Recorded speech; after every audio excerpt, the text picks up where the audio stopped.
कि अब की बार अगर बहन जी नहीं आई सत्ता में 2024 में तो बहन जी का क्या होगा। बहन जी अपने कमरे से बाहर नहीं निकलते हैं, उनको कहा जाता है वो पैसे की देवी बन गई हैं, बिना पैसे लिए कोई भी बात नहीं करते हैं। पदाधिकारी तक भी कोई मिलने जाएगा तो उससे भी पैसा लिया जाता है, लिफाफा लिया जाता है। तो किस तरीके से बहन जी मिशन मूवमेंट को आगे बढ़ा पाएंगे, जबकि ये लोग बोलते हैं कि बहन जी इस वक्त मिशन मूवमेंट भी भूल गई है, मान्यवर काशीराम साहब के सपने को चूर चूर कर दिया है। क्या कहेंगे अशोक जी? बहन जी के ऊपर एक बड़ा अहम आरोप लगता रहता है और ये कहा जाता है कि बहन जी बीजेपी की बी टीम है। क्या कहेंगे कि और बीजेपी को जिताने के लिए लगातार वह कोई ना कोई ऐसी स्ट्रेटेजी बनाती हैं और वह कोई इस तरीके से बहुत जो बाहरी चालें होती हैं वह नहीं चलती हैं, बहुत सॉफ्ट कॉर्नर में बीजेपी का अभिवादन करती हैं या उसको थोड़ा सा हस्तक्षेप करती हैं। क्या कहना चाहेंगे? नमस्कार, मेरा नाम है सुरेंद्र सिंह और आप देख रहे हैं एसएम न्यूज़। तमाम पार्टियां और तमाम संगठन इस वक्त बहन जी की चिंता करने लग रहे हैं और बीजेपी तो ये कह रही है कि अब बहन जी सत्ता में नहीं आने वाली हैं। सपा भी कुछ इसी भाषा में बोलने लग रही है, कांग्रेस का भी कुछ ना कुछ ऐसा बयान आता रहता है। इसी विषय पर बात करने के लिए हमारे साथ हैं अशोक अज्ञानी जी। स्वागत है अशोक जी आपका हमारे चैनल में। धन्यवाद सर जी।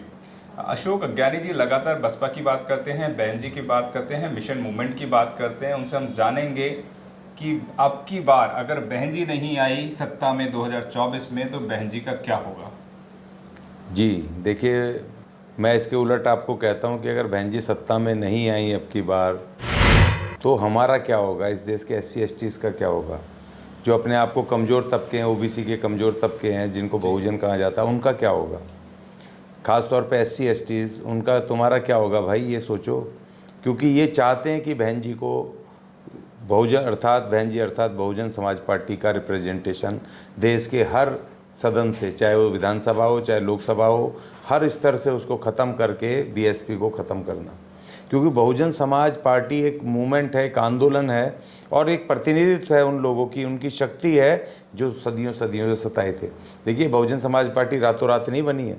बहुजन समाज पार्टी का गठन एक महान आंदोलन के बाद 1984 में हुआ और वो तब हुआ तब उस समय कांग्रेस की सरकार थी। और कांग्रेस की सरकार में जो मनुवादी बैठे हुए थे, जो हमारे लोगों के शिक्षा को, बजट को, उनकी नौकरियों को उन तक पहुंचने नहीं दे रहे थे, उनको न्याय नहीं मिलने दे रहे थे, उनके अधिकार उन तक नहीं मिलने दे रहे थे।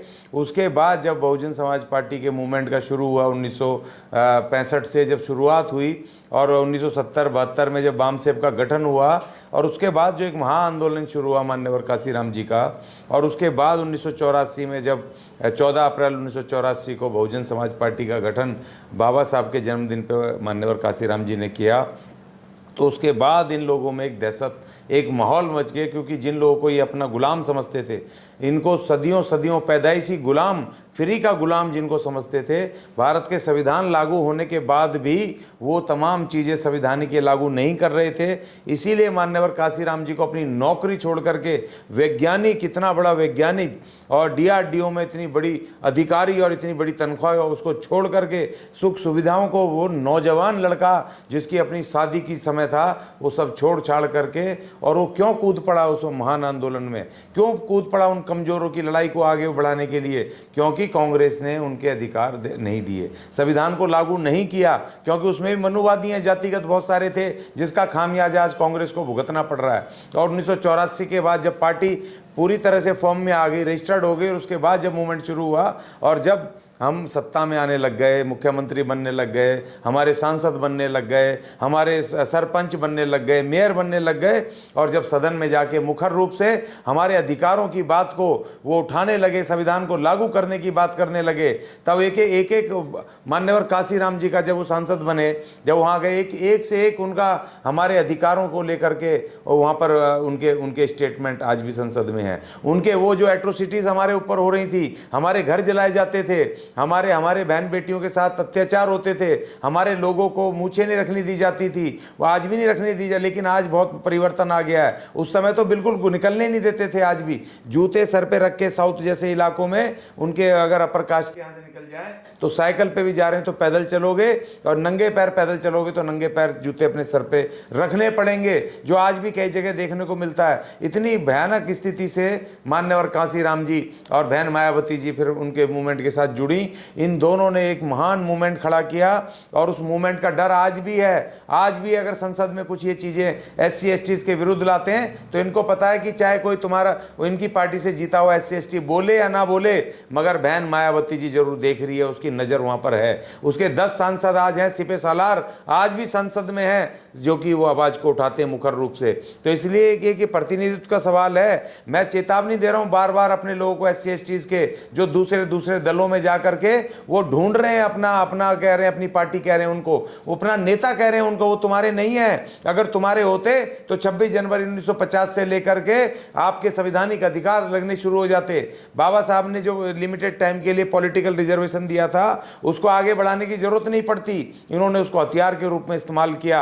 और बाबा साहब ने कहा था कि पॉलिटिकल रिजर्वेशन 10 साल के लिए, लेकिन ये लगाते रहे क्योंकि इनको अपने पार्टियों के गुलाम चाहिए जो इनके सामने बोले नहीं, क्योंकि इनको चाहिए कि इनका प्रतिनिधित्व रहे वो लोग जो लोग समाज के किसी काम के नहीं, इन पार्टियों के काम के। तो एक हमारी इंडिपेंडेंट राजनीति जो अपनी खुद की खुलेआम अपने लिए बोल सकते हैं, अपने समाज के अधिकारों के लिए बोल सकते हैं और हमारे खिलाफ बनने वाली हर नीति का विरोध कर सकते हैं। और वो जगह कहाँ है? संसद। आप सड़क पे जितना मर्जी चिल्लाओ, आपको उठा के जेलों में डाल देंगे। मान्यवर काशीराम जी ने कहा कि ये राजनीतिक रूप से अपने लोगों को समझाओ और राज सत्ता के माध्यम से घुस जाओ, संसद में जाओ, विधानसभा में। उन्होंने बताया कि हम भी राजनीति कर सकते हैं। लोग हंसी उड़ाते थे, उस आदमी को पागल कहते थे।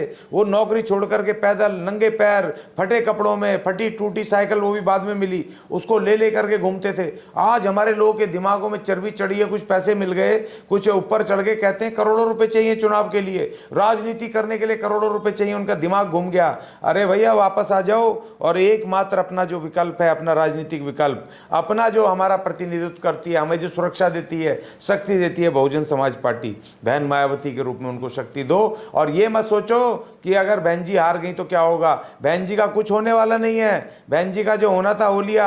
लेकिन ये समझो कि अगर बहन जी हार गई, बहुजन समाज पार्टी को इन्होंने खत्म कर दिया, तो फिर तुम्हारा क्या होगा ये समझ लो। क्योंकि दोबारा काशीराम पैदा होने वाला नहीं है कि जो कि भूखे नंगे रह करके, तकलीफ में रह करके और गांव घर घर जा करके और वो दोबारा से उस मूवमेंट को खड़ा करे, दोबारा नहीं होने वाला पैदा। क्योंकि मैं देखता हूं हमारे नेता कपड़े कोट पैंट सूट पहन के कहते हैं भैया समाज को गालियां बकते रहते हैं कि समाज की गरीब समाज को गाली बकते हैं, लेकिन वो कहते हैं मेरे पास आओ, मैं नहीं आऊंगा तुम्हारे पास। इसलिए अब दोबारा काशीराम पैदा होने वाला नहीं है, दोबारा मायावती पैदा होने वाली नहीं है। अभी भी समय है, 2024 आ रहा है। जिस तरह से निकाय चुनावों में बहन जी का BSP का वोट बढ़ा है, वोट शेयर बढ़ा है, उनका वोट परसेंटेज बढ़ा है, जो ऊर्जा जो शक्ति मिली है उसमें जुट जाओ और हाथ से हाथ मिला करके 2024 में यूपी फतेह करो।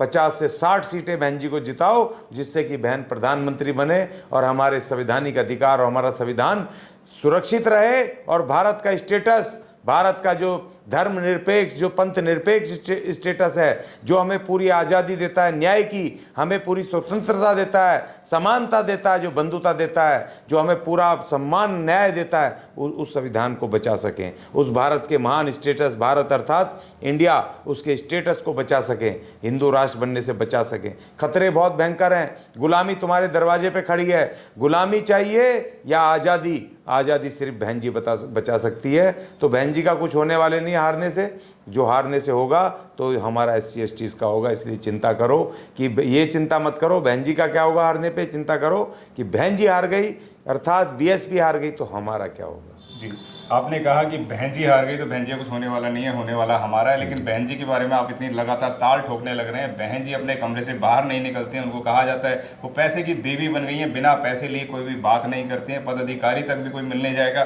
तो उससे भी पैसा लिया जाता है, लिफाफा लिया जाता है। तो किस तरीके से बहन जी मिशन मूवमेंट को आगे बढ़ा पाएंगे? जबकि ये लोग बोलते हैं कि बहन जी इस वक्त मिशन मूवमेंट भी भूल गई है, मान्यवर काशीराम साहब के सपने को चूर चूर कर दिया है। क्या कहेंगे? देखिए झूठ है, मनुवादियों ने जबरदस्त प्रचार चलाया था।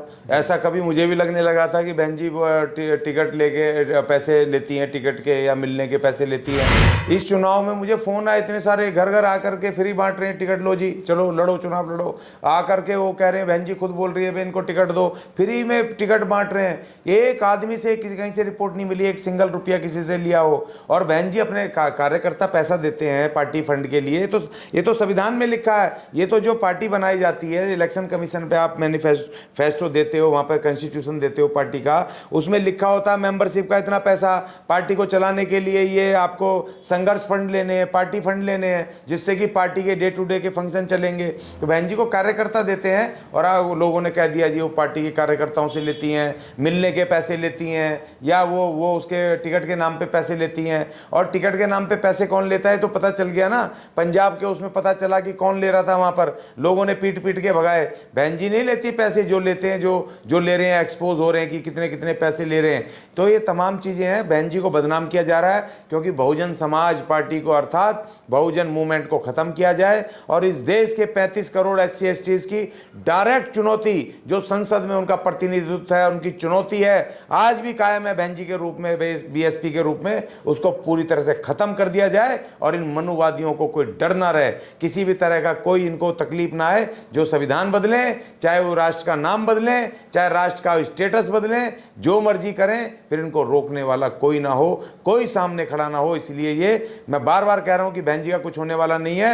अगर बहन जी हार गई तो हमारा होगा जो नुकसान होगा। जी, आप बहन जी हो गई हैं पुरानी, उन पे अपना स्वास्थ्य भी ठीक नहीं रहता है और दिशा निर्देश भी उनके बहुत ज़्यादा सही नहीं बताए जाते हैं, लेकिन युवा चेहरे इस वक्त बहुत ज़्यादा आ गए हैं। अगर मैं यहाँ पे बात करूँ चंद्रशेखर रावण की, तो ऐसे बात युवा चेहरे हैं जो पार्टी संगठन को कहीं ज़्यादा मजबूत कर सकते हैं। क्या कहना चाहिए? देखिए जी, बूढ़े तो माँ बाप भी हो जाते हैं, क्या छोड़ दिया जाता है जी। और जब डे टू डे के जब माँ बाप कमान देते हैं अपने बड़े बेटे को या बच्चे को कि भाई घर की कमान संभाल, तो वो तो जब तक माँ बाप जिंदा रहते हैं उससे सुझाव लेके ही करता है और उसकी गलतियों को भी वही ठीक करते हैं, वो जो बुजुर्ग होते हैं। तो ऐसा नहीं है कि आप चारों तरफ भाग लो मनुवादियों के ऊपर। और हमारा आ गया ना युवा चेहरा, आकाश आनंद आ गया भाई, आकाश आनंद आ गया, वो करेगा काम, कर रहा है काम पूरी तरह से। दिल्ली में भी पदयात्रा करके करोल बाग से कहाँ कहाँ पर गए, मान्यवर काशीराम जी के उस पर, यूपी में भी हर जगह हमारा आ गया, युवा चेहरा आ गया भाई, क्या दिक्कत है? देखिए मैं बार बार कह रहा था, ये उसकी बात करते हैं परिवारवाद की। कर्नाटक चुनाव में वो राहुल गांधी, उसकी बहन प्रियंका गांधी, उनकी माँ, वो तीनों एक परिवार के लड़ रहे हैं उनके विरुद्ध। अगर बहन जी और उनका भतीजा अगर लड़ रहा है, अगर वो मैदान में हमारे लिए लड़ रहा है, तो हमें ऐसा ही परिवार चाहिए और आने चाहिए जिनकी बीवी भी हो, खुद भी हो, बच्चे भी हों और रिश्तेदार भी हों, जो लड़े हमारे लिए। वेलकम है ऐसे परिवारवाद का, तो मैं स्वागत करता हूं। ऐसा परिवारवाद नहीं चाहिए कि जो इस जाति के होकर के और दुश्मनों के साथ मिल जाएं। हमें विभीषण नहीं चाहिए जो अपने घर को तबाह करने के लिए दूसरे की मदद करें, दूसरे से कहें छुप करके तीर चलवाएं, बताएं ये है, और उसको मरवा दें। हमें विभीषण नहीं चाहिए, हमें सुग्रीव नहीं चाहिए, हमें बहन जी चाहिए जो कि लड़ रही है। बुजुर्ग जरूर हो गई है भैया, शेरनी बुड्ढी जरूर हो गई है, मगर आज भी उसके पंजों में और उसकी धाड़ में आज भी दम है और हमें अभी उनकी ज़रूरत है।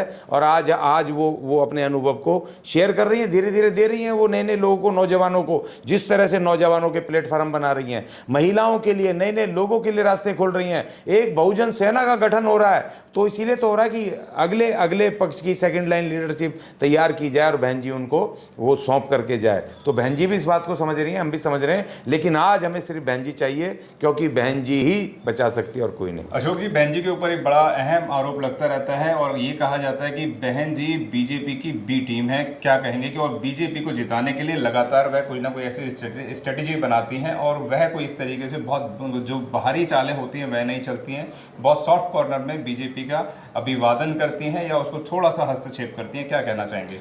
देखिए, बहुत सारी चीज़ें होती हैं राजनीतिक जो हर सामान्य नागरिक को समझ नहीं आती। और हमारे लोगों को भी अभी बहुत सारे मैंने ऐसे लोग देखे हैं जो खुद कभी कम पढ़े लिखे हैं, नहीं पढ़े लिखे हैं, या थोड़े बहुत पढ़े लिखे भी हैं, एक आध डिग्री ले रखी है या डॉक्टरेट ले रखा है, वो उस आदमी के ऊपर सवाल उठाते हैं बाबा साहब पे, जो पूरी दुनिया का सबसे पढ़ा लिखा आदमी। हमारे SC ST के लोग, वो 12वीं पास, BA पास या PhD करके एक आध, उस आदमी पे जिसने 3-3 4-4 तो PhD की, जिसने विशेषज्ञ है पूरी दुनिया में, कानून के विशेषज्ञ है, अर्थशास्त्र के विषय, जिन्होंने अंग्रेजों को हिला दिया, उसके ऊपर सवाल उठाते हैं। तो बहन जी को क्यों नहीं बदनाम करेंगे?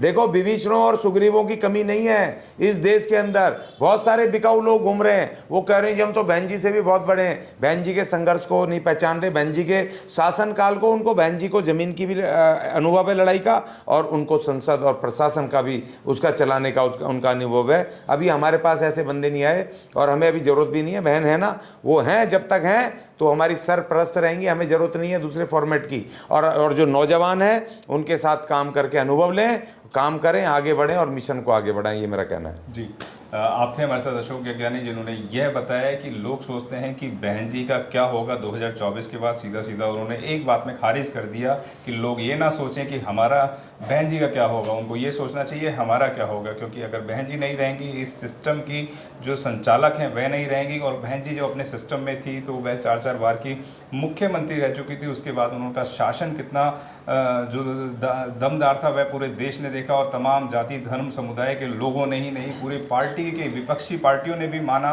लोहा माना इस बात का कि जो बहन जी जैसा शासन अगर कोई दे सकता है तो सिर्फ और सिर्फ बहन जी हैं। और पूरे देश के अंदर कोई भी सीएम ऐसा नहीं हुआ जो बहन जी के कार्यों की कॉपी भी कर सके। यानी कि उनके जो कार्य थे, उनके जो स्कूल थे, उनके जो कॉलेज थे, उनके जो आवास विकास योजनाएं थी, इस तरीके के जो तमाम कार्य थे वो भी बहन जी ने ही दिए। और जो पुलिस प्रशासन का था वह एडमिनिस्ट्रेशन इतना ज़बरदस्त था कि सभी कर्मचारी जितने 9 बजे 10 बजे जो भी टाइम हुआ करता था वह उस टाइम तक पहुंच जाया करते थे। तो एक सशस्त्र शासन और जो एक्रोसिटी थी वह उत्तर प्रदेश के अंदर 4 बार मुख्यमंत्री रहने के वक्त एक भी एक्रोसिटी नहीं हुई। देश की यह मजबूरी है, बहन जी जरूरी हैं, ऐसा कहना है अशोक गगयानी जी का। बहुत बहुत धन्यवाद आपका जो आपने सहम चर्चा पे हमारे साथ बात करी। धन्यवाद। धन्यवाद सर, धन्यवाद। अगर आपने अभी तक हमारा चैनल सब्सक्राइब नहीं किया है तो सब्सक्राइब करें और घंटी का बटन बिल्कुल भी दबाना ना भूलें, ताकि सभी लेटेस्ट खबरें पहुंच सकें आप पे सबसे पहले।